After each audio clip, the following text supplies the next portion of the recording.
Time is up. Respected Madam Kamla Bhasin, a feminist activist, poet, author, and a social scientist. Madam Kanta Singh, Country Program Manager in UN Women India, and dear viewers, a very good afternoon and warm welcome to all of you. I, Anju Manocha, on my behalf and on behalf of Department of Higher Education Haryana, welcome you all in this fourth episode of Udan. मैं madam कमला भसीन जी का स्वागत के साथ साथ धन्यवाद भी करती हूँ कि उन्होंने अपने बिजी शेड्यूल में से टाइम निकालकर हायर एजुकेशन के इस उड़ान इनिशिएटिव का हिस्सा बनने में सहमति दी और समय निकाला उसके लिए। इसके साथ साथ मैं मैडम कांता सिंह जी का भी तहे दिल से धन्यवाद करती हूँ कि उन्होंने हायर एजुकेशन के साथ यूएन विमेन की ओर से 6 महीने तक कोलैबोरेट करने का फैसला दिया ताकि स्टूडेंट्स की कैपेसिटी बिल्डिंग की जा सके। मैडम कांता पिछले कई सालों से नेशनल और इंटरनेशनल ऑर्गेनाइजेशंस के साथ विमेन इश्यूज को लेकर काम कर रही हैं और उनको बहुत सारे अवार्ड्स भी मिले हैं। मैं सबको बताऊं कि बहुत अच्छी वॉलीबॉल प्लेयर भी रही हैं और वो शेवरिंग गुरुकुल फेलो भी हैं। तो ऐसी पर्सनालिटीज को अपने बीच में पाकर न सिर्फ मैं बल्कि हमारे सारे व्यूअर्स भी लाभान्वित होंगे and I feel privileged to have such renowned personalities among us. Once again, thanks to you, both of you, ma'am. Now I request Madam Kanta Singh to introduce our esteemed speaker, Madam Kamla ji. Thank you, ma'am. Thank you, Anju. कमला दी, बहुत बहुत धन्यवाद। मेरा सौभाग्य है कि आपने सचमुच में एक बार फोन करने से आपने हाँ कह दिया। इससे बड़ा और क्या हो सकता है मेरे लिए। धन्यवाद। लेकिन सबसे पहले मैं जितने साथी यंग साथी हमारे साथ जुड़े हैं, लड़के लड़कियां, टीचर्स, प्रोफेसर्स, प्रिंसिपल्स कॉलेजेस के, उन सब का धन्यवाद करना चाहूंगी कि हम सबको ये अवसर मिला कि आपसे बात करें। अंजू और हम डिपार्टमेंट हायर एजुकेशन से हमारा पिछले काफी दिनों से बातचीत चल रही है और फिर हमने इंस्टीट्यूशनल लेवल पे पार्टनरशिप करने का सोचा कि यूएन वुमेन और डिपार्टमेंट ऑफ हायर एजुकेशन दोनों मिलके किस तरह से बच्चों तक पहुंच सकते हैं। खासकर जेंडर इश्यूज के बारे में बात करने, सामाजिक एक संवाद करने के लिए कि किस तरह से एक बेहतर समाज की हम लोग एक का निर्माण कर सकते हैं और खासकर यंग बच्चे उसमें कैसे इन्वॉल्व हो सकते हैं, किस तरह से हमारी जो सामाजिक बेड़ियां हैं उनको तोड़ा जा सकता है और किस तरह हम सब लोग एक साथ आगे बढ़ सकते हैं। यूएन वुमेन के बारे में मैं एक लाइन बताना चाहूंगी। यूएन वुमेन दुनिया भर में करीब करीब 193 कंट्रीज में हम लोग प्रेजेंट हैं। ये सबसे यूएन की one of the youngest organisations in the world. लेकिन हमारा एक बहुत ही क्लियर मैंडेट है, वो है कि जेंडर इक्वालिटी के लिए काम करना, क्योंकि हम ये मानते हैं कि लड़के और लड़कियों में बराबर की क्षमता है, लेकिन अवसर की कमी की वजह से कहीं लड़कियां पीछे छूट जाती हैं और उनका उसका प्रभाव जिंदगी भर उनके उनके जितना भी उनका उनका विकास है, चाहे उनका आर्थिक स्थिति है, चाहे उनकी हेल्थ है, सब पे असर पड़ता है उस बात का। तो उसी बातों को लेके उन्हीं चीजों को ध्यान में रखते हुए यूएन वुमेन की स्थापना की गई और हम यहाँ पे भारत में ये ऐसा काम करते हैं कि चाहे वो महिलाएं हों, चाहे पुरुष हों, चाहे सरकारें हों, सबके साथ मिलकर जेंडर इक्वालिटी की बात करते हैं और आगे बढ़ाने के लिए करते हैं। इसी सिलसिले में आज जो पहला जब हमें जिम्मेदारी मिली कि आपके साथ बात करने का मौका मिलेगा, तो पहला जो शख्स मेरे दिमाग में आया वो कमला दी थी, क्योंकि इनसे बेहतर हमारे पास एटलीस्ट देश में मैं तो नहीं मानती कि कोई सामाजिक मुद्दों पे, स्त्री पुरुष के मुद्दों पे, सामंजस्य पे कोई और दूसरा कोई व्यक्ति बात कर सकता है। मैं उनको अपना गुरु इसलिए मानती हूँ कि उनकी बात मेरी समझ में आती है। आप गुरु सिर्फ आप किसी को इसलिए नहीं मानते हैं कि वो बहुत फर्राटेदार अंग्रेजी बोलता है या बहुत ज्यादा उसने किताबें पढ़ी हैं। जिसकी बात मुझे समझ में आ जाए और मेरी जिंदगी में उसका प्रभाव पड़े, मैं उसको गुरु मानती हूँ। और मुझे आज तक कमला दी के अलावा मेरा प्रोफेशनल लाइफ में कोई गुरु और नहीं मिला। तो मैं ढूंढती रहती हूँ और ये जब मैंने कभी उनकी ट्रेनिंग अटेंड नहीं की। जो लोग उनकी ट्रेनिंग अटेंड करते हैं वो वहां से बदल के आते हैं। मुझे लगता है कि किसी दिन शायद वो भी सौभाग्य मिलेगा मुझे उनके साथ जाने का। कमला दी के बारे में जितना कहा जाए उतना कम है। अगर घर जाके आप गूगल कीजिएगा तो आपको समझ में आ जाएगा कि ये हम सबका सौभाग्य है, हमारा भी और आपका भी, कि आज वो हमारे सामने हैं। वो पोएट हैं, वो ऑथर हैं, वो लिखती बहुत हैं। एक बहुत सुंदर लाइन उनकी लड़कियों की पढ़ाई के बारे में मैं आपसे बताना चाहूंगी, आपको बताना चाहूंगी कि मैं पढ़ना लिखना सीख रही हूँ ताकि मैं अपनी किस्मत लिख सकूं। मतलब रोंगटे खड़े हो जाते हैं मुझे बोलती भी हूँ तो। और ऐसी बहुत सारी रचनाएं जिनको हम ट्रेनिंग्स में हमेशा इस्तेमाल करते हैं उनकी बिना परमिशन के, क्योंकि वो हमारे साथ, हमारे, हम उनसे सीख पा रहे हैं, जिंदा है हमारे सामने, हमारे को रास्ता दिखा रही हैं। हमें ही नहीं, दुनिया की बहुत सारी महिलाओं को रास्ता दिखा रही हैं। ऐसी ऐसी कविताएं लिखी हैं, अगर आप पढ़ेंगे तो आपका बदलने को मन चाहेगा कि मैं अब तक क्यों टाइम वेस्ट कर रहा था। बहुत खूबसूरत लिखती हैं वो बहुत सारी संस्थाओं से जुड़ी हैं। जागोरी और संगत के तो वो फाउंडर हैं ही हैं। आज के दिन उनके एडवाइजर के तौर पे काम कर रही हैं। उसके अलावा वो 1 बिलियन राइजिंग की साउथ एशिया की कोऑर्डिनेटर है। 1 बिलियन राइजिंग एक ग्लोबल कैंपेन है जो वायलेंस अगेंस्ट वुमेन के खिलाफ काम करता है। और उसके अलावा south Asian human rights network के साथ जुड़ी हैं वो।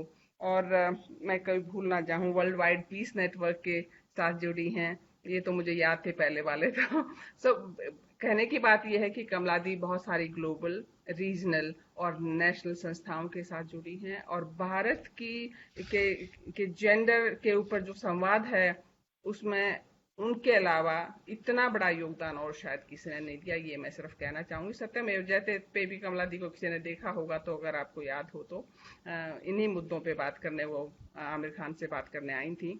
तो और समय ना लेते हुए जितना समय है कमला दी को देते हैं। कमला दी धन्यवाद फिर से। और रूबरू हैं बच्चे आपके, जो आप चाहें। Thank you. जी, तो हरियाणा वालों को इस आदि हरियाणवी और आदि पंजाबन का नमस्ते, सलाम, सत श्री अकाल, जय भीम और जय संविधान। अब आप पूछो कि आदि हरियाणवी कैसे हूं? अब देखिए, मैं पंजाबी हूं और 1966 तक पंजाब और हरियाणा एक थे, यानी हम पंजाबी भी थे, हरियाणवी भी थे, तो कम से कम आदि हरियाणवी तो मैं हूं ना। तो आप सबको मेरा सलाम है। मुझे खुशी है कि हरियाणा के हायर एजुकेशन डिपार्टमेंट और यूएन विमेन ने मुझे मौका दिया कि मैं आप लोगों से मुखातिब हो सकूं, बात कर सकूं। इस बात की और खुशी है कि इस टॉपिक पर मुझे बुलाया, पेट्रियार्की और जेंडर पर बात करने को बुलाया, क्योंकि आज पूरी दुनिया ये मानती है कि जब तक स्त्री पुरुष में समानता नहीं होगी, कोई परिवार, कोई देश और दुनिया आगे नहीं बढ़ सकती।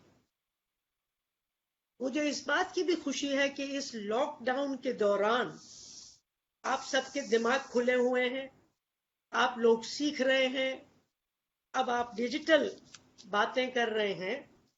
तो आपको बस मैं इतना कहना चाहती हूं कि कोविड-19 के दौरान अपनी सेहत का ध्यान रखें, मेंटल हेल्थ का भी ध्यान रखें, क्योंकि आजकल इसका असर हमारे मनस पर भी पड़ रहा है।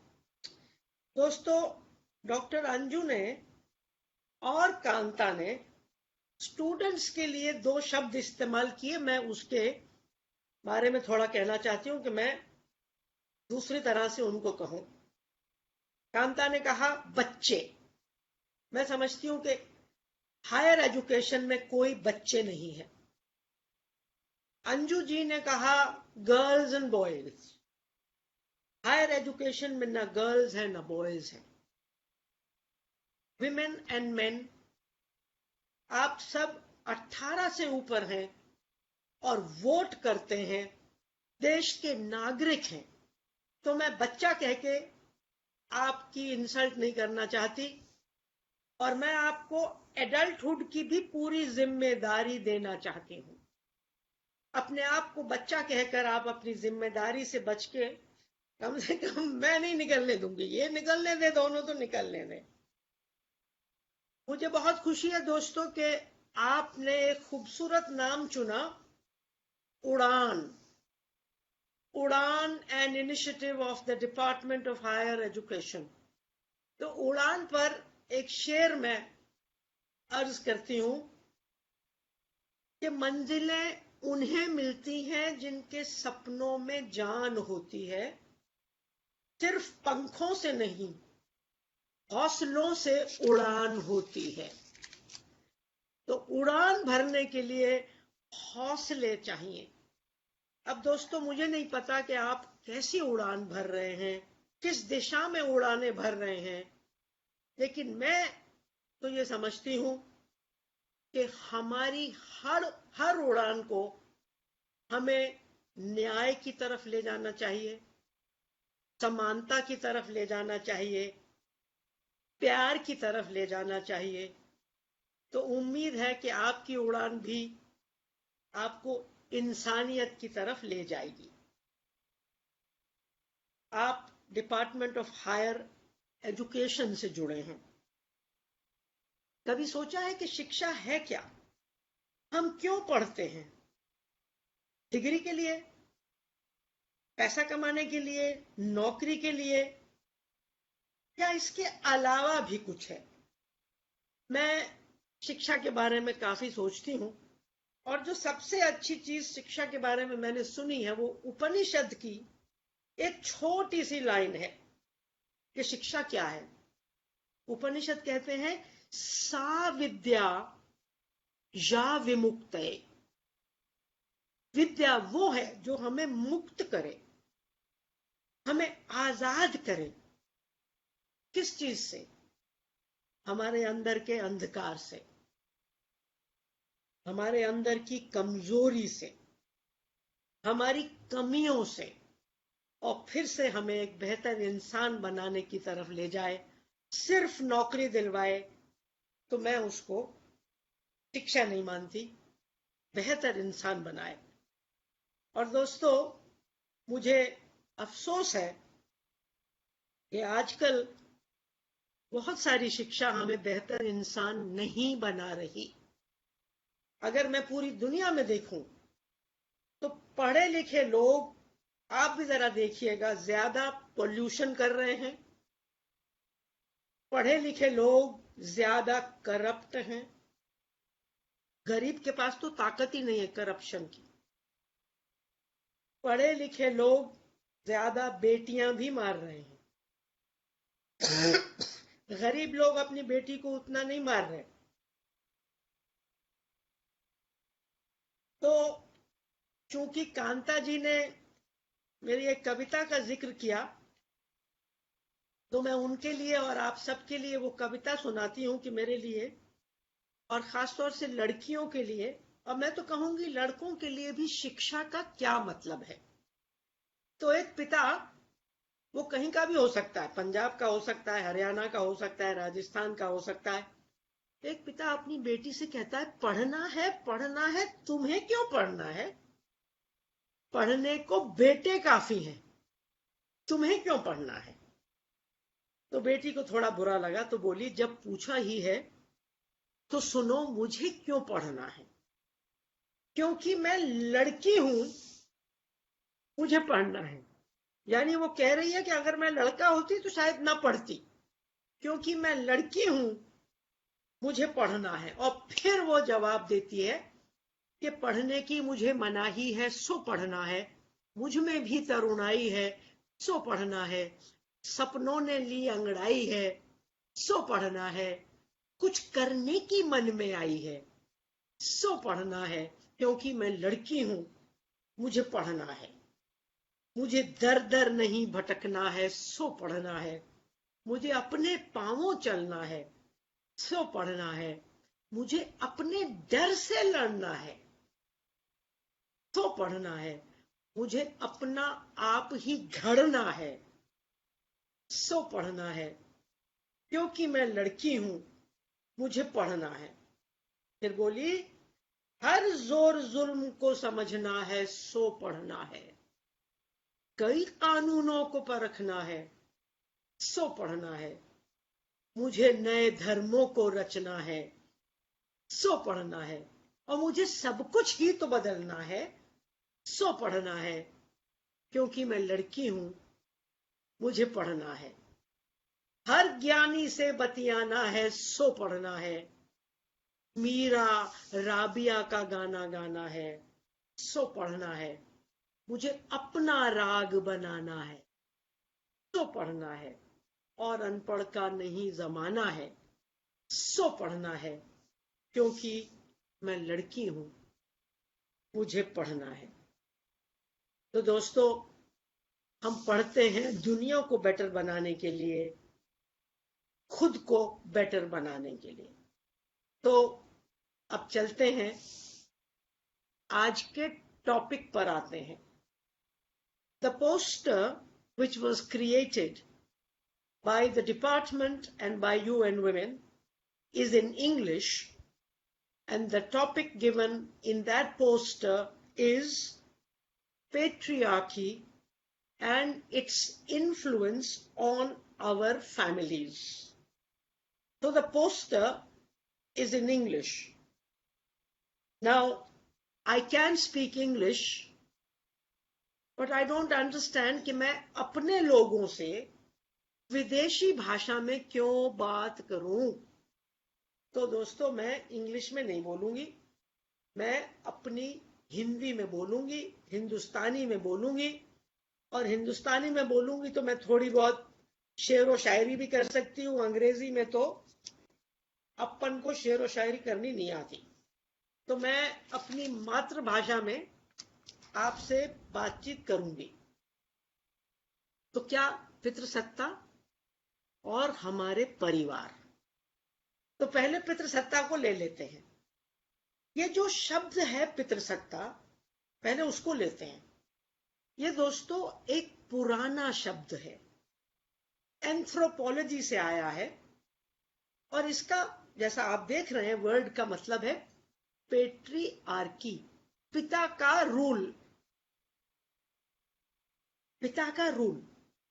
लेकिन आज इसका मतलब सिर्फ पिता का रूल नहीं है, क्योंकि पेट्रियार्की सिर्फ परिवारों में तो नहीं है। आप देख लीजिए, पेट्रियार्की सड़कों में है, बसों में है, ट्रेनों में है, स्कूलों में है, कॉलेजेस में है, संसद में है, पंचायत में है, धर्मों में है, हर जगह है पेट्रियार्की। तो आज पेट्रियार्की का मतलब केवल पिता का रूल नहीं है, इसका मतलब है पुरुषों का rule, domination of main over women. तो कहते हैं पितृसत्ता मतलब है पुरुष सत्ता। अब पेट्रियार्की की परिभाषा में 3 टुकड़ों में करूं। पहला टुकड़ा, पितृसत्ता एक समाज व्यवस्था है। Patriarchy is a social system, यानी मेरे माँ बाप जिन्होंने अगर मुझे रोका तो खराब लोग नहीं है, वो एक सिस्टम के अंदर बंधे हुए हैं। अगर मेरी यूनिवर्सिटी में पेट्रियार्की है, पुलिस थाने में पेट्रियार्की है, तो वो सब एक सिस्टम का हिस्सा है। तो पेट्रियार्की एक सिस्टम है, ये कोई मेरे पिताजी का रूल नहीं है, या मेरे पति का रूल नहीं है, या मेरा रूल नहीं है, एक पूरा सिस्टम बना हुआ है। सेकंड, पेट्रियार्की ये मानकर चलती है कि पुरुष औरत से बेहतर है, men are superior to women. इसके पीछे कोई लॉजिक नहीं है, कोई साइंस नहीं है, कोई धर्म नहीं है, एक मान्यता है। जैसे हमने मान लिया कि ब्राह्मण जो है वो शूद्र के ऊपर है, गोरे जो हैं वो हम कालों से बेहतर हैं। तो पेट्रियार्की मानती है कि लड़के और पुरुष लड़कियों और महिलाओं से सुपीरियर हैं। तीसरा, पेट्रियार्की में पुरुषों के पास 3 चीजों पर अधिक कंट्रोल होता है। संसाधन, रिसोर्सेज। आप देख लीजिए किसका बैंक बैलेंस बड़ा है, कौन बड़ी बड़ी कंपनियों का मालिक है, किसके पास शिक्षा बेटर है, किसके पास जमीन का हक है, जंगल का हक है, ऑल काइंड्स ऑफ रिसोर्सेस, उस पर पुरुषों का ज्यादा हक है। डिसीजन मेकिंग, निर्णय करने की शक्ति पर पुरुषों का ज्यादा हक है। और आइडियोलॉजी, विचारधारा पर पुरुषों का ज्यादा हक है। क्या मतलब? हम क्या सोचते हैं ये कौन तय करता है? पुरुष। धर्म बताते हैं हम क्या सोचते हैं, क्या अच्छा है क्या बुरा। धर्मों में लगभग पूर्णतया पुरुष विराजमान है।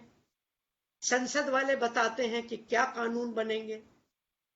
हिंदुस्तान की संसद में पिछले 70 साल से 11% से ज्यादा मेंबर आज तक नहीं रहे। किताबें बताती हैं हम क्या सोचें। लगभग सारी किताबें पुरुषों द्वारा लिखी गई हैं। तो इन 3 चीजों पर पुरुषों का अधिक अधिकार होता है। अधिक अधिकार, इसका मतलब क्या हुआ? टोटल अधिकार नहीं। कभी कभी कुछ औरतें पितृसत्ता के अंदर भी ताकतवर हो जाती।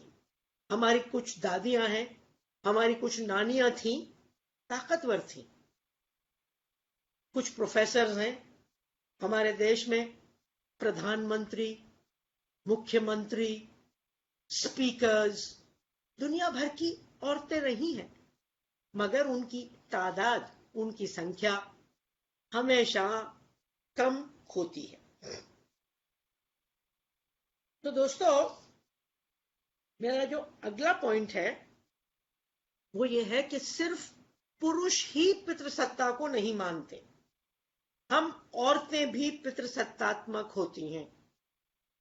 हम औरतें भी पितृसत्ता को मानती हैं, क्योंकि हम कोई चांद पर तो पैदा नहीं होती ना। हम भी इसी धर्म में पैदा होती हैं, इसी समाज व्यवस्था में पैदा होती हैं। तो मेरी माँ भी कहती है कि तू लड़की है, तू बर्तन साफ कर, तू लड़का है, तू जाके घूम। इसीलिए औरत बेटे की माँ बनती है और सास बनती है, तो वो भी अपने आप को लाट साहब समझने लगती है। तो पितृसत्ता केवल पुरुष नहीं मानते, ये प्लीज आप समझ लीजिए। पितृसत्ता औरतें भी मानती हैं और समाज बहुत चालू है। हाँ, समाज ने पितृसत्ता बच्चों को सिखाने की जिम्मेदारी औरतों को दे रखी है। तो हम खुद अपने पैर पर कुल्हाड़ी मारते हैं। हम खुद लड़के लड़कियों को पितृसत्ता सिखाते हैं ताकि हमारी ऐसी की तैसी होती रहे। नेक्स्ट पॉइंट, पितृसत्ता केवल इंडिया में हो, पाकिस्तान में हो, बांग्लादेश में हो, ऐसा नहीं है। पितृसत्ता एक ग्लोबल सिस्टम है। दुनिया में कोई भी देश नहीं है जो पूरी तरह से पितृसत्ता से मुक्त हो गया हो। कुछ देश हैं जो तरक्की कर रहे हैं और पितृसत्ता को हराने में लगे हैं। वो कौन से देश हैं? वो ज्यादा स्कैंडिनेविया के देश हैं, 7 स्कैंडिनेवियन देश। अमेरिका नहीं है, कनाडा नहीं है, जर्मनी नहीं है। स्कैंडिनेविया के छोटे छोटे देश हैं जिन्होंने समाजवादी विचारधारा, वेलफेयर विचारधारा के माध्यम से पितृसत्ता को हराने की कोशिश की है। और दोस्तों, ये ग्लोबल सिस्टम आप जरा ध्यान से देखें। आजकल कोरोना वायरस फैला हुआ है। पूरी दुनिया में 5 लाख लोग मर गए और हंगामा देखिए। हम लॉकडाउन में बैठे हैं, इंडिया में सिर्फ 25-30 हजार मरे। लेकिन जो पेट्रियार्की का वायरस है, उससे पता है कितने औरतें मरी हैं? आप हैरान हो जाएंगे। 120 मिलियन, 12 करोड़ औरतें पितृसत्ता ने मारी हैं पिछले दशकों में, और इसमें मारने वालों में सबसे बड़ा देश चाइना, उसने 72 मिलियन औरतों का सहाया किया। और उसके बाद मेरा देश महान, 45.8 million girls in India are missing, यानी लगभग 5 करोड़। तो दोस्तों, इससे बड़ा वायरस दुनिया में नहीं है जिस वायरस की हम यहां बात कर रहे हैं, पेट्रियार्की। आप तो जानते होंगे, हायर एजुकेशन कर रहे हैं, कि देश के 3 विकसित राज्य पंजाब, हरियाणा और दिल्ली सबसे ज्यादा बेटी मार हैं। मतलब मेरा सिर पंजाबी होने के नाते, आधी हरियाणवी होने के नाते और दिल्ली वाली होने के नाते किसी भी इंटरनेशनल कॉन्फ्रेंस में मैं सिर उठा के खड़ी नहीं हो सकती, क्योंकि मैं उन इलाकों से आती हूं जिनको बेटे इतने प्यारे हैं कि वो बेटियों का वध करते हैं, बात करते हैं देवियों की। मगर और कितनी बेटियां मारी? 46 मिलियन। अब मुझे बहुत खुशी है कि हरियाणा पिछले कुछ सालों से बहुत कोशिश कर रहा है, बेटी बचाओ। रियली ये जो नारा है, मैं इस पर भी मुझे शर्म आती है कि किसी देश को एक नारा देना पड़े, बेटी बचाओ। किससे बचाओ? कि चाइना हमारी बेटियों को मार रहा है? अपने मां बाप से बेटी बचाओ। मतलब इससे ज्यादा शर्मनाक नारा नहीं हो सकता किसी देश से, जो देश कहे कि बेटी बचाओ अपने मां बाप से। और दोस्तों, पिछले 50 साल से मैं इसी चीज पर काम कर रही हूं, क्योंकि मुझसे ये कहा नहीं जाता। आगे आती हूं दोस्तों कि पेट्रियार्की के 2 हिस्से हैं। एक है स्ट्रक्चर, ढांचा। ढांचा क्या होता है? जो हमें दिखाई देता है, जो सामने दिखता है। घर का मालिक कौन? पुरुष। गेट के बाहर अगर घर है आपका तो किसका नाम लिखा है? पुरुष। पार्लियामेंट में ज्यादा कौन बैठे हैं? पुरुष। सारी पोजीशंस किसके पास हैं? पुरुष। ये ढांचा है। प्रॉपर्टी किसको मिलेगी? पुरुष को। ये ढांचा है। लेकिन इंसान को ढांचे को कबूल कराने के लिए आपको इंसान के ये जो है ना दिमाग, उसको कंट्रोल करना पड़ता है। और उसके लिए क्या करना पड़ता है? एक आइडियोलॉजी बनानी पड़ती है। तो पितृसत्ता एक आइडियोलॉजी भी है, विचारधारा।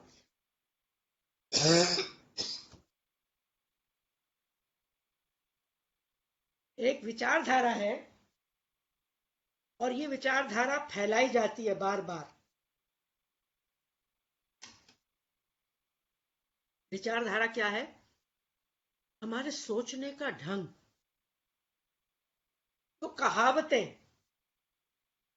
हमारी बोलियां कि दूधो नहाओ पूतो फलो, माने तुम्हारे सिर्फ बेटे ही बेटे हो, 100 बेटों की मां हो, सदा सुहागन रहो।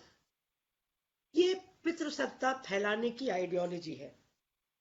हमारे गाने कि तुम ही मेरे मंदिर, तुम ही मेरी पूजा, तुम ही देवता हो। हमारी भाषा, जिस आदमी से हमारी शादी होती है उसे हिंदी में कहते हैं पति। पति का मतलब क्या? मालिक। करोड़पति, लखपति, करोड़ का मालिक, भूमिपति। तो मालिक जिससे मेरी शादी होती है वो मेरा जीवन साथी नहीं है, वो मेरा मालिक है। बांग्ला में बोलते हैं शामी, उर्दू में बोलते हैं मजाजी खुदा। एक खुदा तो ऊपर और एक खुदा लोकल, मजाजी खुदा। और हिंदी में अगर ज्यादा ही प्यार आए अपने पति पर तो पति परमेश्वर।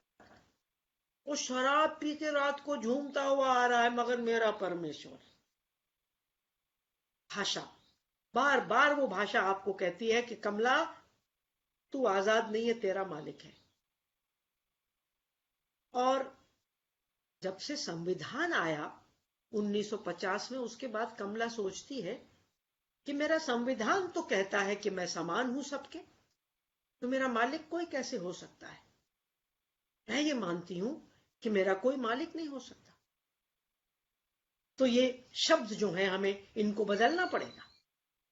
फिर हमारी गालियां, मतलब हम मां बहन बेटी के बिना हिंदुस्तान में, पाकिस्तान में, विदेश में भी गाली नहीं दे सकते। सेक्सुअल गाली, हमारी फिल्में, 90% फिल्मों में हम दिखाते हैं मर्द मर्दाने हैं। फिल्मों के नाम देखिए, बदतमीज, दबंग 1, दबंग 2, दबंग 3, डॉन 1, डॉन 2, डॉन 3। मतलब हमारी फिल्मों का एक काम है मर्दों को दबंग बनाना, बदतमीज बनाना, हिंसात्मक बनाना। टीवी प्रोग्राम्स जिसमें औरतें एकदम चुड़ैलों के जैसे एक दूसरे की टांग खींचती रहती हैं। तो ये आइडियोलॉजी है दोस्तों, जो हमारी किताबों में भी है, हमारी हिस्ट्री में भी है। तो पितृसत्ता इन दोनों चीजों से बनती है, ढांचा और आइडियोलॉजी। तो अगर हमें बदलना है इसको, तो विचारों को बदलना पड़ेगा और ढांचों को बदलना पड़ेगा। और दोस्तों, अगर पितृसत्ता होगी तो महिलाओं पर हिंसा लाजमी है, क्योंकि वायलेंस अगेंस्ट विमेन की बगैर पितृसत्ता चल नहीं सकती। जैसे अगर जातिवाद होगा तो दलितों पर हिंसा जरूर होगी। अगर अमीर गरीब होंगे तो वो गरीबों पर हिंसा जरूर होगी। वो हिंसा आर्थिक हो सकती है, वैचारिक हो सकती है, या शारीरिक हो सकती है। तो अगर औरतों पर हिंसा मिटानी है, पितृसत्ता को हटाए बिना नहीं मिट सकती। पितृसत्ता हर संस्था में है। परिवार, उस पर मैं अभी आती हूं। परिवार तो पितृसत्ता का गढ़ है, और पितृसत्ता यहां पैदा होती है, पनप पाई जाती है। धर्मों में पितृसत्ता पूरी तरह से है, हर धर्म में है। मैं ये मानती हूं, आज जितने भी धर्म हैं, आज पुराने वाले धर्मों में पितृसत्ता नहीं थी, वहां प्रकृति की पूजा होती थी, फेमिनिन एनर्जी की पूजा होती थी। चाहे वो रोमन गॉडेसेस रही हो, चाहे वो ग्रीक गॉडेसेस हो, चाहे इंडियन गॉडेसेस, हिंदू गॉडेसेस हो, लेकिन आज भगवान ही है। अगर भगवान ही है, गॉड इज ही, तो हर पुरुष भगवान है। सीधी लॉजिक है, पति परमेश्वर। तो धर्मों में भी सैडली धर्मों में भी पेट्रियार्की है। जबकि मेरे लिए धर्म की परिभाषा ही समानता होनी चाहिए। मेरे मन में लगता है कि कोई भी धर्म असमानता नहीं फैला सकता, हिंसा नहीं फैला सकता। धर्मों में भी यह है। हमारे कानून में भी पितृसत्ता रही है, और पिछले 70 साल से हम धीरे धीरे इन कानूनों को बदलते रहे हैं, और आज हम वहां पहुंच गए हैं कि हमारे कानून लगभग बराबर आ गए हैं। मगर दोस्तों, कानून बराबर आ जाएं, संविधान बराबरी दे दे, मगर द पीपल ऑफ इंडिया, अगर हम उसको न माने तो कुछ नहीं होगा।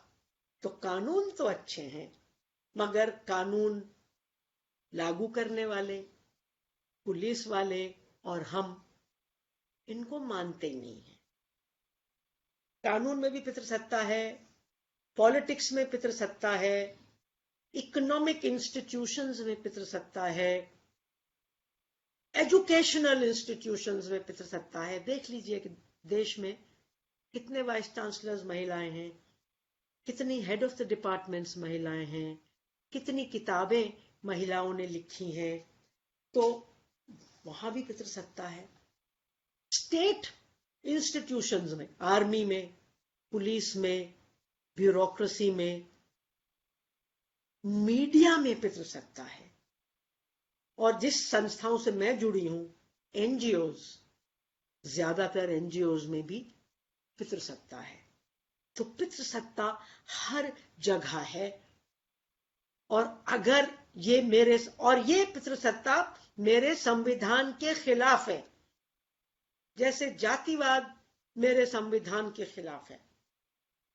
तो अगर पितृसत्ता को बदलना है दोस्तों, तो हर संस्था में परिवर्तन लाने होंगे। अब मैं एक और कॉन्सेप्ट के बारे में आपको 2 मिनटों में बताऊंगी। हमारे पास समय बहुत कम है, तो मैं थोड़ा भाग रही हूं। पितृसत्ता का काम क्या है कि जो नए लोग पैदा होते हैं, बच्चे, उनके दिमाग में पितृसत्ता घुसाई जाए, सोशलाइजेशन। तो वो सोशलाइज करते हैं हमारे अंदर जेंडर का इंजेक्शन लगा के। हमारे टॉपिक में जेंडर नहीं है, लेकिन पेट्रियार्की समझने के लिए आपको जेंडर समझना जरूरी है। जेंडर क्या है?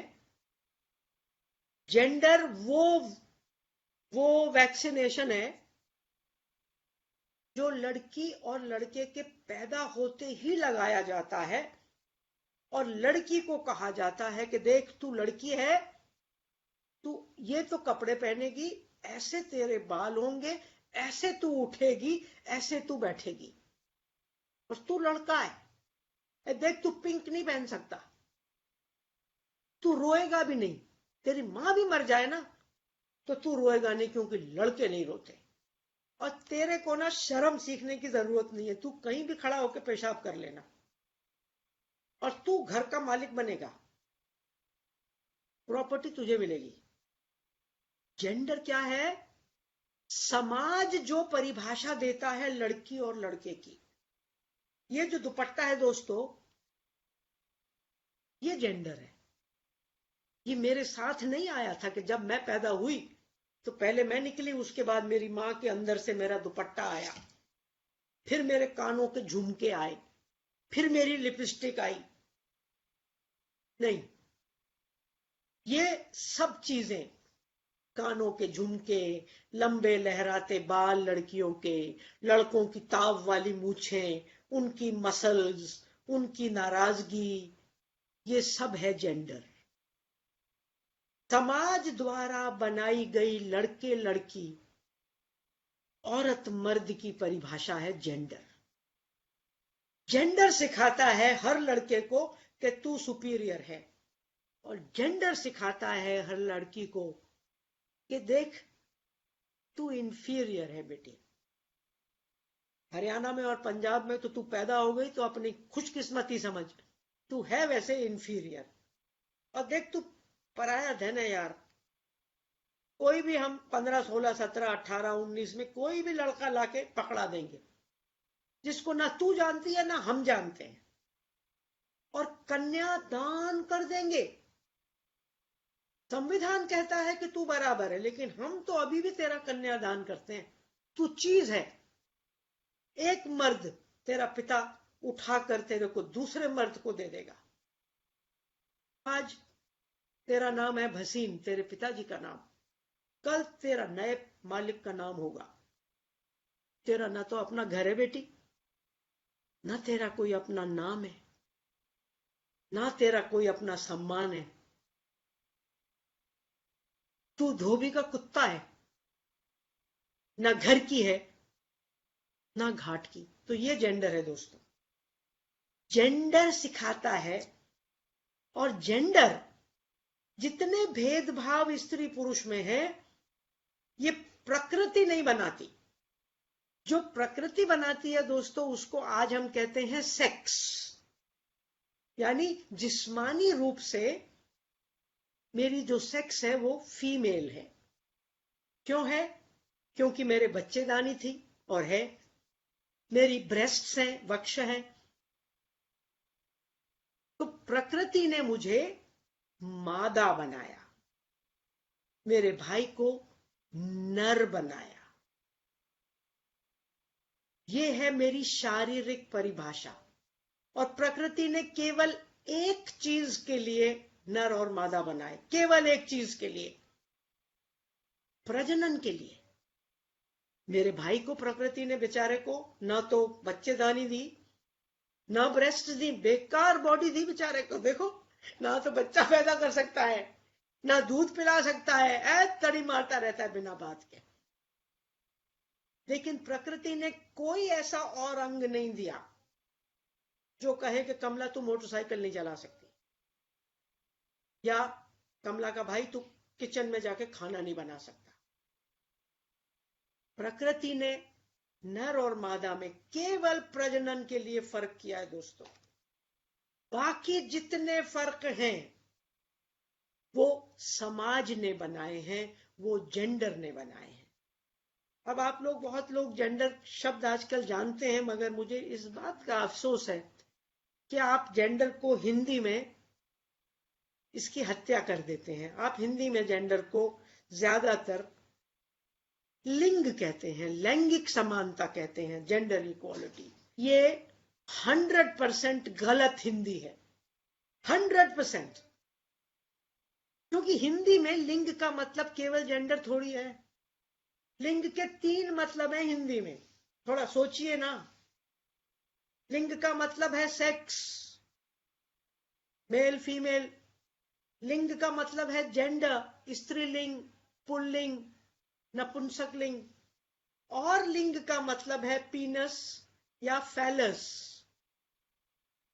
शिवलिंग। तो जेंडर को हिंदी में दोस्तों हम लैंगिक कह ही नहीं सकते।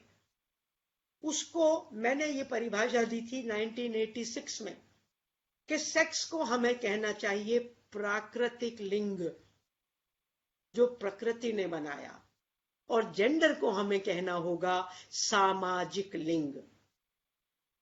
सामाजिक लिंग। अगर आपने इसको सिर्फ लिंग कहा तो आपने जेंडर के कॉन्सेप्ट का मर्डर कर दिया। तो क्या है जेंडर दोस्तों? जेंडर लड़की और लड़के को स्टीरियोटाइप करने की एक वैक्सीनेशन है। दोनों को छोटे छोटे बक्सों में घुसा दिया। इसीलिए आज हम देखते हैं कि लाखों लोग ट्रांसजेंडर हैं। कौन लोग ट्रांसजेंडर हैं? जो इस बक्से में फिट नहीं होते। मैं औरत का जिस्म लेके पैदा हुई हूं, पर मुझे लगता है कि मैं लड़कों के जैसे जीना चाहती हूँ। मुझे लगता है कि मैं मर्द हूं, मैं नहीं बैठना चाहती हूँ घरों में। मुझे पसंद नहीं है लड़की के कपड़े। यहां मैं लड़का हूं और मुझे मम्मी की साड़ी पसंद है, तो पाप है क्या यार मम्मी की साड़ी को पसंद करना? मेरी बहन अगर पहन सकती है तो मैं क्यों नहीं पहन सकता? ये तो कायदा इंसानों ने बनाया है ना, तो फिर मैं क्यों नहीं पहन सकता? तो इसीलिए आज आप देखते हैं कि ये पितृसत्ता की बीमारी की वजह से लाखों लोग बेचारे ट्रांसजेंडर हैं और उनको फिर सताता है पितृसत्तात्मक समाज। दोस्तों, कुदरत हमें फर्क बनाती है, भेद बनाती है। तू लड़की है, तू लड़का है, तू गुलाब है, तू गेंदा है, तू हाथी है, तू चूहा है, तू लाल है, तू पीला है। मगर कुदरत भेदभाव नहीं बनाती। भेदभाव, कुदरत ने आज तक नहीं कहा कि गुलाब जो है वो सुपीरियर है, या हाथी सुपीरियर है, या लंबा मर्द सुपीरियर है। कुदरत ने कहा सब अपनी अपनी जगह है। हाथी अपनी जगह है, चूहा अपनी जगह है, लंबे अपनी जगह है, छोटे अपनी जगह है, गोरे अपनी जगह है, काले अपनी जगह है। तमाम भेदभाव समाज बनाता है। भेद प्रकृति बनाती है, भेदभाव समाज बनाता है। कौन कौन से भेदभाव? पितृसत्तात्मक भेदभाव, जातिगत भेदभाव, class inequality, race inequality, sexual orientation वाली इनइक्वालिटी, ट्रांसजेंडर्स के साथ इनइक्वालिटी, डिसेबल्ड लोगों के साथ इनइक्वालिटी। कौन बनाता है? समाज। यानी अगर हम चाहें तो इसको फिर बदल भी सकते हैं ना। और जब से हमारा संविधान आया, हमारी जिम्मेदारी आई कि हम हर भेदभाव को मिटाएं, हर असमानता को मिटाएं। तो दोस्तों, बात साफ है कि हम प्रकृति के खिलाफ नहीं हैं, हम सेक्स के खिलाफ नहीं हैं, हम जेंडर के खिलाफ हैं, केवल जेंडर के खिलाफ हैं। मुझे प्रकृति से कोई दुश्मनी नहीं है, क्योंकि प्रकृति ने मुझे इंफीरियर नहीं बताया। तो हम केवल जेंडर इक्वालिटी चाहते हैं दोस्तों। और यहां मैं ये भी कहती चलूं कि जेंडर हरियाणा में भी बदला जा रहा है और मुझे खुशी है। और हरियाणा शायद एक ही राज्य है जहां 2 हिट फिल्में बनी है जेंडर के बदलाव के बारे में। दंगल, फोगट सिस्टर्स की कहानी, सांड की आंख, हमारी दादियों नानियों की कहानी, जिन्होंने शूटिंग में जाके, इसका मतलब हरियाणा में भी कुछ लोग हैं जो बेटी मार देते हैं और कुछ लोग हैं जो बेटियों को तार रहे हैं, आईएएस बना रहे हैं, हायर एजुकेशन में मास्टर्स करने भेज रहे हैं हरियाणा हायर एजुकेशन डिपार्टमेंट में। तो दोस्तों, जेंडर को बदला जा सकता है, हम बदलने की कोशिश कर रहे हैं। एक बात बता दूं कि पितृसत्ता का उल्टा क्या है। मैं अगर आप सामने होते, मैं आपसे पूछती, तो ज्यादातर आप क्या कहते सोचिए? ज्यादातर आप कहते पितृसत्ता का उल्टा है मातृसत्ता। दोस्तों, ये बिल्कुल गलत है। जैसे मलेरिया का उल्टा निमोनिया नहीं हो सकता ना, दोनों बीमारियां हैं। मलेरिया का उल्टा केवल गुड हेल्थ हो सकता है। तो पितृसत्ता का उल्टा मातृसत्ता हो ही नहीं सकता। आज पितृसत्ता में बेटियां मारी जा रही हैं, तो क्या कल हम मातृसत्ता में बेटे मारेंगे? हम औरतें तो कभी ऐसा सोच ही नहीं सकती, क्योंकि हम तो दोनों पैदा करते हैं। तो पितृसत्ता का उल्टा केवल समानता है दोस्तों। और मुझे इस बात की बहुत खुशी है कि पिछले 2-2.5 हजार सालों से बहुत से पुरुष हैं जिन्होंने पितृसत्ता के खिलाफ लड़ाई की है। बुद्ध ने पितृसत्ता के खिलाफ लड़ाई की, औरतों को संघा में आने की इजाजत दी।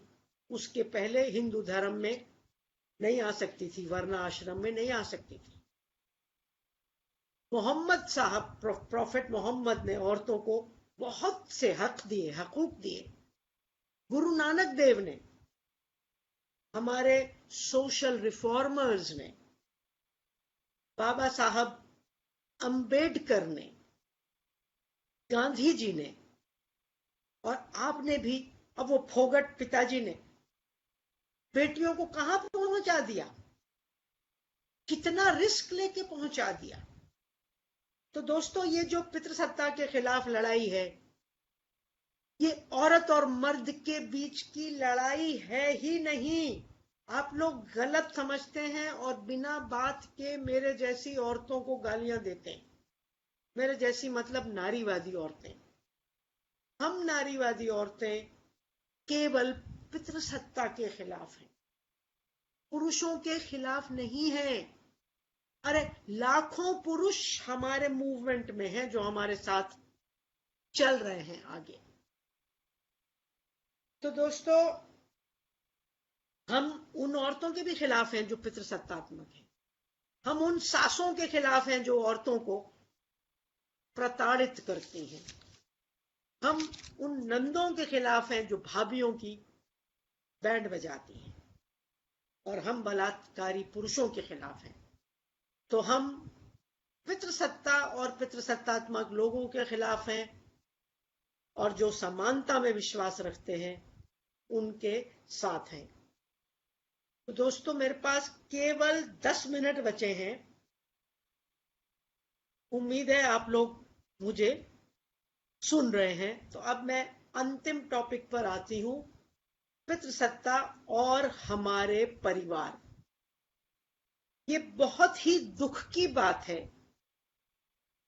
कि परिवारों में जहां समानता होनी चाहिए, जहां मोहब्बत, प्यार, न्याय होना चाहिए, वहां पितृसत्ता का वायरस घुसा हुआ है। इतना घुसा हुआ है, मगर ना तो वहां लॉकडाउन है इसके खिलाफ, ना वहां सरकारें ऐसे काम कर रही हैं जैसे आजकल लॉकडाउन में।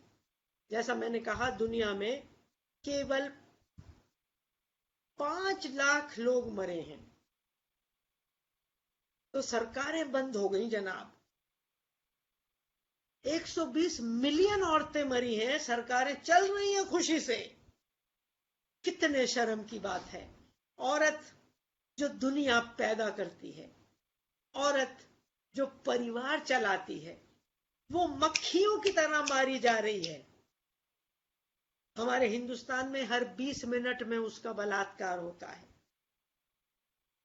तो दोस्तों, पितृसत्ता परिवार में सबसे ज्यादा है। परिवार पितृसत्ता का गढ़ है, और परिवार पितृसत्ता का प्राइमरी स्कूल है।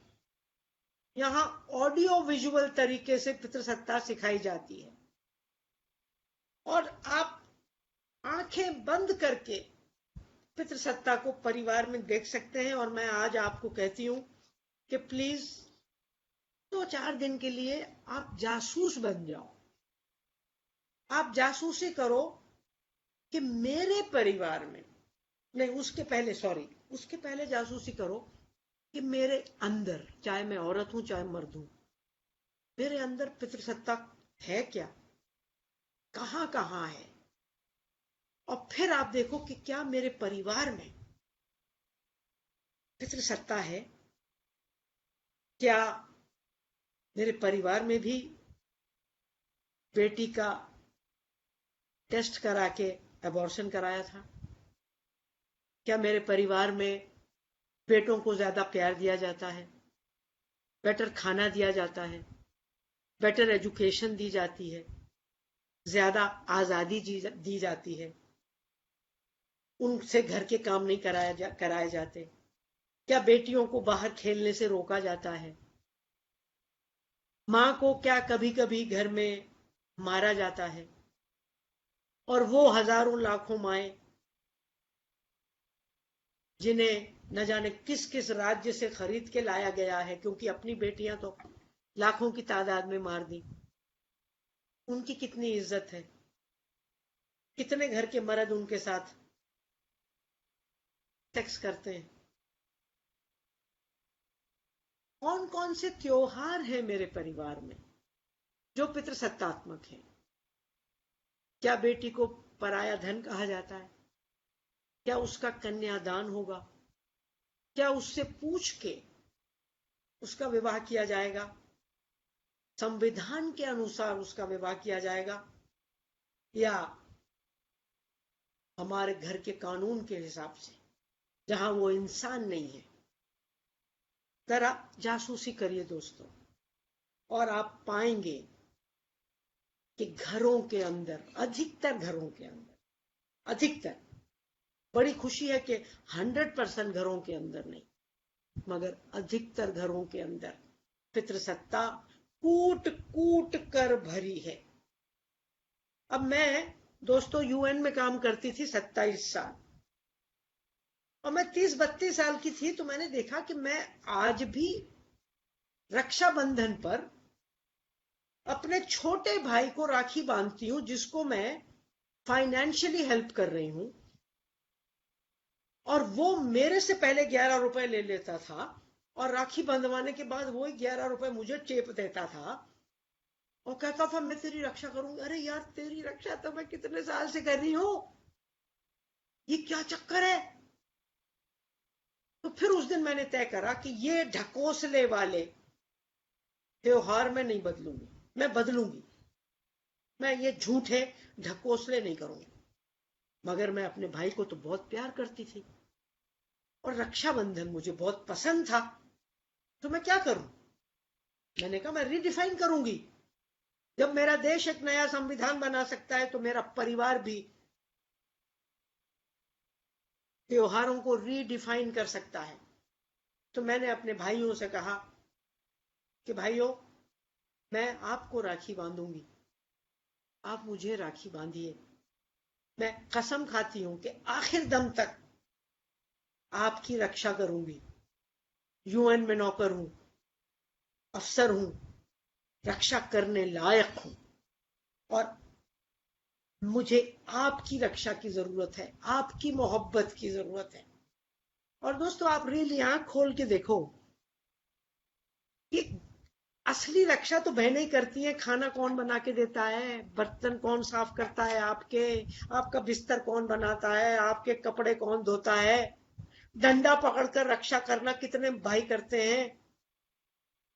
तो एक दिन में रक्षाबंधन के त्योहार को आप रीडिफाइन कर सकते हैं। भैया दूज का नाम भाई बहन दूज रख सकते हैं। बहन भाई को टीका लगाए, भाई बहन को टीका लगाए। करवा चौथ पर दोनों पति नहीं कहेंगे, दोनों जीवन साथी व्रत रखें। शाम को दोनों चांद का इंतजार करें। कितना खूबसूरत होगा वो रिश्ता, बनिस्बत उस रिश्ते के जिसमें एक भूखा मर रहा है और दूसरा 5 बजे से बियर की बोतल खोल के बैठा है। तो दोस्तों, मैं ये मानती हूं कि जो लोग संविधान को मानते हैं वो पितृसत्ता को नहीं मान सकते। परिवारों को बदलना सबसे ज्यादा जरूरी है। बेटी तब तक नहीं बचेगी जब तक परिवार नहीं बदलेंगे। मगर खुशी की बात यह है दोस्तों कि परिवार को बदलने के लिए ना तो आधार कार्ड चाहिए, ना राशन कार्ड चाहिए, ना किसी डिपार्टमेंट की परमिशन चाहिए।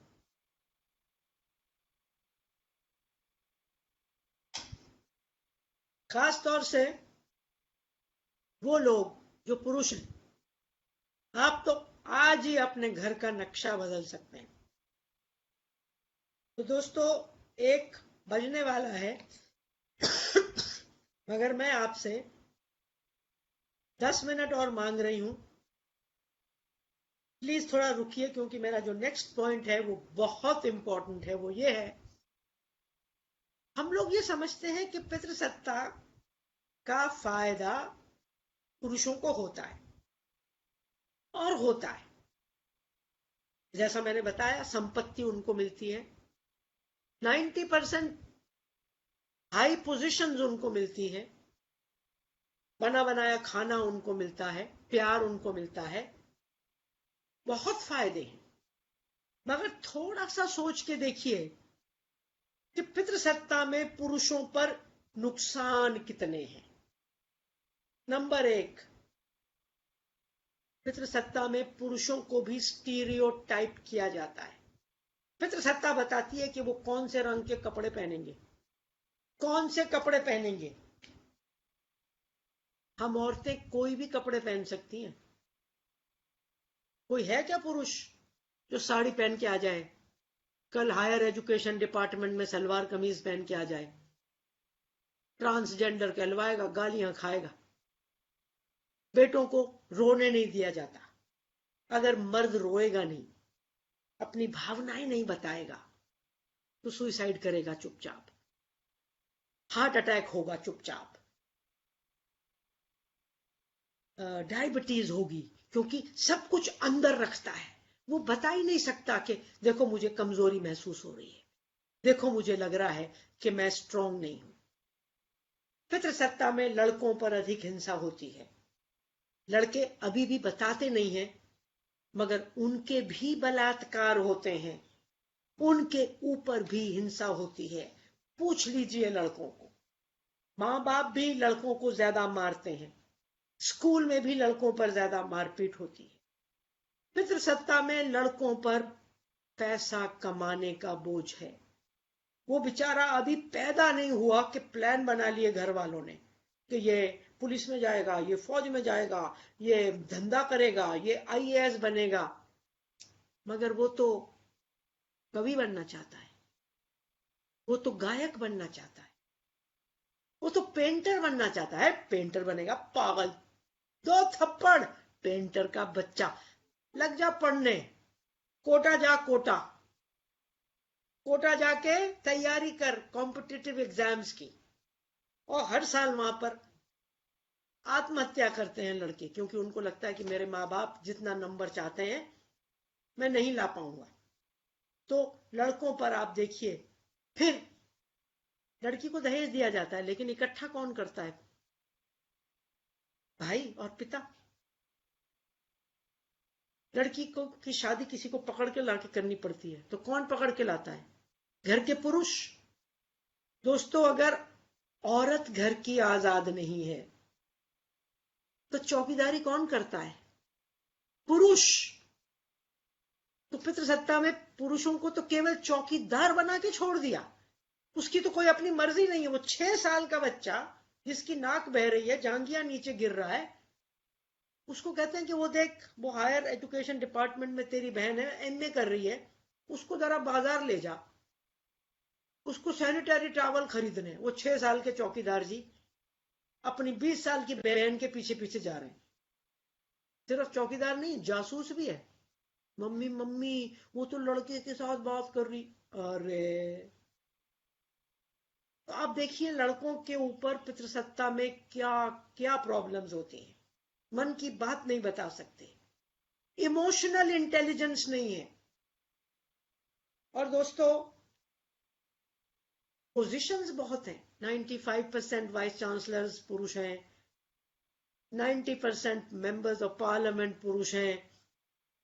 मगर आपने सोचा है कि पुरुष केवल 50% हैं, मगर 100% रेपिस्ट पुरुष हैं, 99% टेररिस्ट पुरुष हैं, 95% से ज्यादा ड्रग एडिक्ट्स, भंगड़ पुरुष हैं, दंगाई पुरुष हैं, जेलों में जो सड़ रहे हैं पुरुष हैं।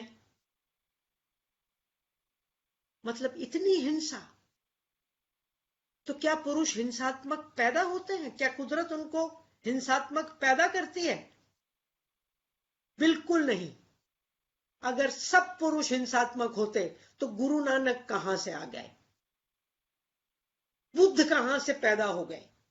आपके घरों में जो वो कोमल से पिताजी हैं, चाचा जी हैं, मामा जी हैं, वो जेंटल से टीचर हैं, वो भी तो पुरुष हैं। वो कैसे जेंटल बन गए? तो दोस्तों, बलात्कारी हमें पितृसत्ता बनाती है। बदतमीज, दबंग हमें पितृसत्ता बनाती है। तो मैं तो ये मानती हूं दोस्तों कि पितृसत्ता पुरुषों का ज्यादा नुकसान कर रही है, औरतों से भी ज्यादा नुकसान कर रही है। देखिए, मैं औरत हूं तो मेरा बलात्कार पितृसत्ता में होता है, लेकिन बलात्कार की दोषी मैं तो नहीं हूं ना। मैं तो दोषी नहीं हूं बलात्कार की।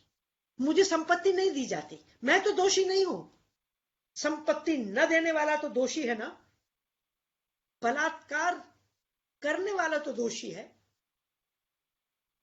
मैं मानती हूं कि कोई व्यक्ति जो बलात्कार करता है वो इंसान नहीं है। एक पिता और एक पितृसत्तात्मक मां जो अपनी बेटियां पैदा होने से पहले मारते हैं, वो इंसान नहीं है। पैदा करने वाली को मार रहे हैं। जो लड़के बसों में लड़कियों को छेड़ते हैं, उनकी इंसानियत मर चुकी है दोस्तों।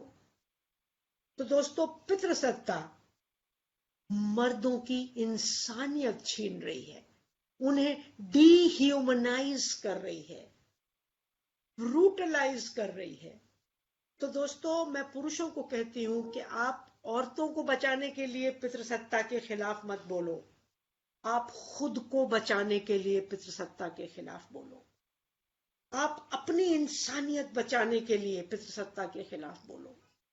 आज आपकी क्लासमेट लड़की, औरत, वो पति परमेश्वर नहीं ढूंढ रही, वो जीवन साथी ढूंढ रही है। आप हो जीवन साथी बनने लायक, आप हो उसकी बात सुनने लायक, आप हो उसको इज्जत देने लायक। नहीं हो तो भगवान करे कोई औरत तैयार ना हो आपसे शादी करने को, कोई औरत इतनी मजबूर ना हो कि ऐसे इंसानों से शादी करे जो ना उसको बराबर समझते हैं, ना उसकी इज्जत करते हैं। तो दोस्तों, अंत में मैं सिर्फ ये कहूंगी कि औरत और मर्द को आज मिलकर पितृसत्ता के खिलाफ लड़ाई करनी है। हमने मिलकर संविधान को अपने दिलों में उतारना है, अपने परिवारों में उतारना है। हमारी सरकारें जो वादा करती हैं बेटी बचाओ का, उसको हमें अपने परिवारों में लागू करना है। तब कोई सरकार लागू कर सकती है। लागू करने वाले हम भारत के लोग हैं। We the people of India. हम सबको बदलना है दोस्तों। और 3 बड़े बड़े कैंपेन हम कर सकते हैं। नंबर 1, शिक्षा हर लड़की को दी जाए, मगर वैसी शिक्षा जो मैंने उस कविता में बताई। घर का काम सबका काम हो, माँ का ही क्यों लेते नाम, घर का काम है सबका काम। जब तक घर का काम लड़के लड़की, औरत मर्द दोनों का नहीं होगा, औरत आजाद नहीं हो सकती। ये पूरी दुनिया जानती है। नंबर 3, संपत्ति बेटी को भी दी जाए। ये पितृसत्ता ज्यादातर संपत्ति के कारण है। तो दोस्तों, आज के कम से कम पढ़े लिखे माँ बाप तो बेटी को भी संपत्ति दे सकते हैं, उसको हिंसा से बचा सकते हैं, उसको दबने से, शोषण से बता सकते हैं। तो मेरा एक नारा है, बेटी दिल में, बेटी विल में। न दहेज न महंगी शादी, बेटी को देंगे संपत्ति आधी। तो दोस्तों, मैं आपको न्योता देती हूं, आइए हमारे कैंपेन्स के साथ जुड़िए, हमारे साथ जुड़िए और पितृसत्ता के खिलाफ, पुरुषों के खिलाफ नहीं, पितृसत्ता के खिलाफ हम मिलकर लड़ाई करते हैं। और मैं एक बार फिर से UN Women और Haryana department of higher education, I thank you very much for inviting me. I'm sorry I have taken extra time. And Anju ji, आप वापस आइए। Thank you very much. Thank you so much, ma'am. Speechless and mesmerized. ये मैं कहना चाहूंगी जी। Thank you. ये एक आई opening session था हम सब के लिए भी, मुझे लगता है व्यूअर्स के लिए तो था, सो था, हम ऑर्गेनाइजर्स के लिए भी था। मैम, आपने हमें सिखाया कि हमें अपनी ट्रेडिशनल वैल्यूज को छोड़ना नहीं है, उनको रीडिफाइन करना है, जो सबसे अच्छी चीज थी। It's not fight against traditions, it is being practical. जो मुझे जिस्ट समझ में आई इससे, समानता, जो आपकी दूसरी चीज हमें बहुत बहुत प्रिक करी, हमारे अंदर तक गई, कि पैट्रियार्की का ऑपोजिट हम तो मैट्रियार्कल समझते थे कि उसको नहीं उसको। तो वो वही बात है कि अगर ए पार्ट को नहीं बी पार्ट को इंपॉर्टेंस देंगे तो वो ए वाला बी वाले करने लग जाएंगे। तो हमें वो भी नहीं करना है, इक्वालिटी की तरफ जाना है। फिर कहीं ना कहीं कॉन्शियसली अनकॉन्शियसली हम भी उसमें पार्ट आते हैं कि हम सब भी अपने बच्चों को पैट्रियार्की सिखाते हैं। और जो हम रोल फैमिलीज का आपने सबसे इम्पोर्टेंस इसमें कहा, उस पर मुझे 4 लाइनें याद आई, कुछ कभी मैंने भी लिखा था, जैसे उस पे हम भी सब टच होते हैं जो हमारे समाज में होता है उससे। हर पिता अपनी बिटिया को गुड़िया कह के बुलाता है, हर भाई अपनी बहन को बच्चे की तरह सहलाता है। उस बिटिया, उस बहन के बड़े हो जाने पर फिर क्यों भी वो पिता, वही भाई उस पर इतनी बंदिशें लगाता है? लड़की वही प्यार वही, भाव वही, रिश्ता वही, फिर भी उसी का समाज बिल्कुल उसे क्यों पल पल नीचा दिखाता है। घर का काम करो, इस तरह का व्यवहार करो, ये अटपटा सा भाषण उसे हर रोज कोई सुनाता है। क्यों सही बात भूल है। गया वो पिता, क्यों भूल गया वो भाई, कि उस बेटी, उस बहन के मन में भी तो कुछ बनने का सपना झिलमिलाता है। वाह वाह। तोड़ दो उन बंदिशों को, छोड़ दो उन कुरीतियों को, जो उस बेटी, उस बहन के मन में तिरस्कार की भावना को जगाता है। उसे भी है हक खुल के जीने का, उसे भी है हक आजाद होकर उड़ने का। समाज में चाहिए उसे भी बदलाव, उसे भी यही भरोसा, ताकि वो भी कुछ जी पाए, बन पाए। धन्यवाद वाह, मैम। Thank you. तो जैसे आपने कहा कि आगे भी कैंपेन्स में जुड़े रहेंगे, तो मैं यूएन वीमेन का भी बहुत बहुत थैंक्स करती हूँ, और मैम आपका भी, और विश करती हूँ कि हम फ्यूचर में भी जुड़ के कुछ ना कुछ मुहिम चलाएंगे और समाज में बदलाव लाने की कोशिश करेंगे। Thanks a lot ma'am, thank you ma'am. Thank you. Thank you.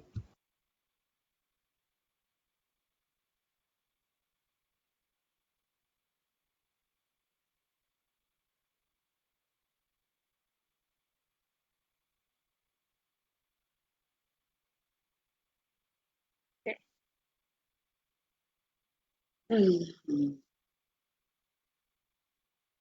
उनको थोड़ा जो आता है उसको अच्छा लगता है।